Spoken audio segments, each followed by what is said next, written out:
श्रोता प्रेमियों, मैं राम सागर शास्त्री आप लोगों के समक्ष रखने जा रहा हूं एक प्रसंग, लंका रहस्य।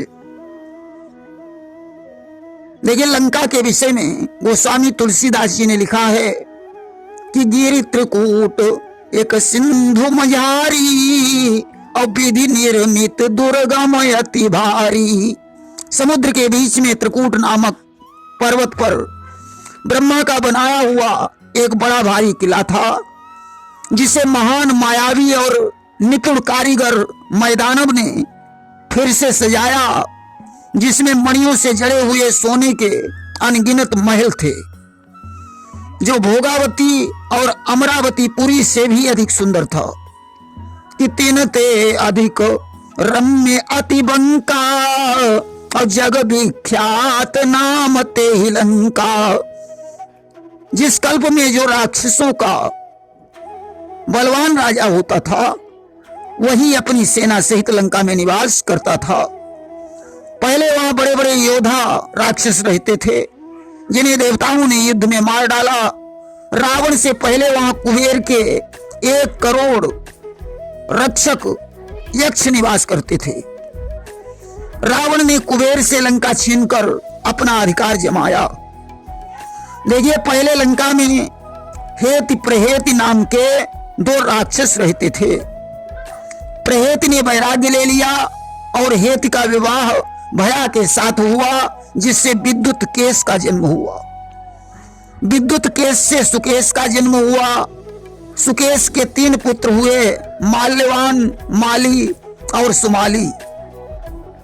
अब तो उन तीनों भाइयों ने ब्रह्मा जी की तपस्या की और उनसे वरदान मांगा कि हम तीनों की जीवन भर एकता कायम बनी रहे।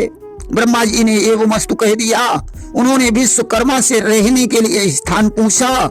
विश्वकर्मा ने उन्हें लंका का पता बता दिया। आज तो तीनों भाई लंका में रहने लगे। माल्यवान के 7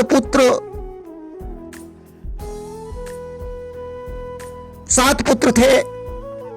माली के 4 पुत्र उत्पन्न हुए और सुमाली के 10 पुत्र तथा कैकसी नाम की एक कन्या उत्पन्न हुई। अब तो सभी मिलकर अत्याचार करने लगे।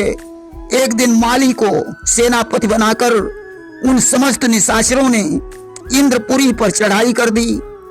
माली भगवान विष्णु के हाथों से मारा गया। माल्यवंत और सुमाली शेष असुरों को लेकर पाताल लोक को चले गए। कि गए वो सुमाली भाग पताला और लंका शून्य भई ते ही काला। अब तो लंका खाली हो गई। अब ब्रह्मा योग्य कुबेर ही चीन्हा और लंका केर राज दई दीना। ब्रह्मा ने कुबेर को लंका के योग्य समझा और उन्हें लंका का राजा बना दिया। देखिए, कुबेर का जन्म कैसे हुआ था। हविर्भुवा और पुलस्त से 2 पुत्रों का जन्म हुआ, अगस्त और विश्रवा। अगस्त का विवाह विदर्भ नरेश की पुत्री लोपामुद्रा से हो गया और विश्रवा महिगिर पर जाकर तपस्या करने लगे। कि ऋषि विश्रवा शैल तप करही और सादर राम चरण चित धरही। विश्रवा जहां तपस्या कर रहे थे, वहां ऋषि नाग और राजर्षि कन्याएं आकर कोलाहल मचाया करती थीं। विश्रवा को गुस्सा आ गया। उन्होंने कन्याओं को श्राप दे दिया कि मम समीप कन्या जो आई है और तुरंत ही गर्भवती हुई जई है। मेरे समीप जो कन्या आएगी वह तुरंत गर्भवती हो जाएगी। अब तो सारी कन्याएं भयभीत हो गईं, परंतु तृणबिंदु और अलम्बुसा अप्सरा से उत्पन्न कन्या, जिसे भरद्वाज ने गोद लिया था, जिसका नाम एटविदा था, जिसे देववर्णी भी कहा जाता है, वह कन्या नहीं मानी, विश्रवा के पास आ गई। अस्तु श्राप के कारण वो गर्भवती हो गई। आखिरकार भरद्वाज ने विश्रवा के साथ उसका विवाह कर दिया। अस्तु उससे एक पुत्र का जन्म हुआ कि एक पुत्र जब ते ही उपजावा और जग में नाम कुबेर कहावा। उस पुत्र का नाम कुबेर हुआ। ब्रह्मा जी ने लंका को खाली देखकर कुबेर को लंका का राज्य दे दिया। वहीं विद्वानों का ऐसा भी विचार है कि एक बार माता पार्वती के आग्रह पर शिव ने त्रिकूट पर्वत पर विश्वकर्मा द्वारा स्वर्ण महल का निर्माण करवाया। गृह प्रवेश के लिए उन्होंने विश्रवा को बुलवाया। विश्रवा ने वह स्वर्ण महल भगवान शंकर से दक्षिणा में मांग लिया और अपने पुत्र कुबेर को दे दिया। वहीं कुछ विद्वानों का ऐसा भी विचार है कि जब शिव ने स्वर्ण महल का निर्माण करवाया तो गृह प्रवेश में उन्होंने समस्त देवताओं को आमंत्रित किया। सभी देवता उस गृह प्रवेश में शामिल हुए। सभी ने महल की प्रशंसा की, परंतु ब्रह्मा जी शांत रहे। पार्वती ने ब्रह्मा से पूछा, विधाता आपने मेरे महल की कोई प्रशंसा नहीं की। ब्रह्मा ने कहा, देवी तुम्हारे महल पर सन की दृष्टि है, अतः यह महल जलकर भस्म हो सकता है।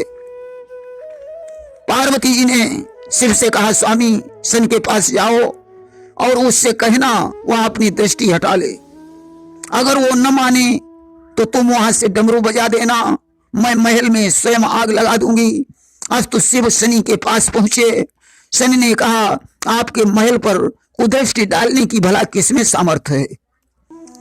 प्रभु संयोगवश आपने दर्शन दिए हैं, अतः ऐसा करो डमरू बजाकर मुझे अपना नृत्य दिखा दो।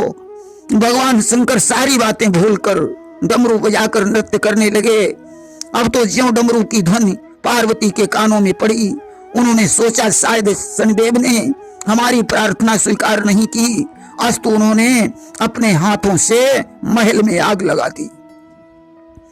शंकर जी जब वापस आए तो उन्हें सारा महल ध्वस्त मिला। इसलिए लंका भगवान शंकर ने नहीं बल्कि ब्रह्मा जी ने ही बनवाई थी। मैदानम ने जिसे अपने हाथों फिर से सजाया था। लंका स्वर्ण जटित और मणि जटित थी। मैदानम के पश्चात वहां कुबेर का अधिकार था। रावण को लंका के बारे में जैसे ही पता चला, उसने सेना सहित कुबेर पर चढ़ाई कर दी। कुबेर को शिव शरण लेनी पड़ी। कैलाश के निकट कुबेर ने अलकापुरी बसाई। भगवान शंकर ने उन्हें धनपति बना दिया। ब्रह्मा ने कुबेर को विश्वकर्मा द्वारा पुष्पक यान बनवा दिया। पुष्पक यान में एक विशेषता थी कि इसकी सीटें कभी कम नहीं होती थी। मौका पाकर रावण ने कुबेर पर चढ़ाई करके उनका पुष्पक विमान छीन लिया। देखिए रावण का जन्म कैसे हुआ था। जब सुमाली और माल्यवंत शेष निशाचरों के साथ पाताल लोक चले गए और उन्होंने दैत्य गुरु शुक्राचार्य से उपाय पूछा, तो उन्होंने सुमाली से कहा, अपनी पुत्री कैकसी को विवाह के लिए विश्रवा के पास भेज दो, उसका पुत्र ही बदला चुका सकता है। अस्तु कैकसी ने विश्रवा के साथ विवाह कर लिया, जिससे 10 शीश वाला रावण उत्पन्न हुआ। बाद में कुंभकर्ण और विभीषण तथा कुम्भिनी और शूर्पणखा आदि का जन्म हुआ। प्रेम से बोलिए वृंदावन बिहारी लाल की जय।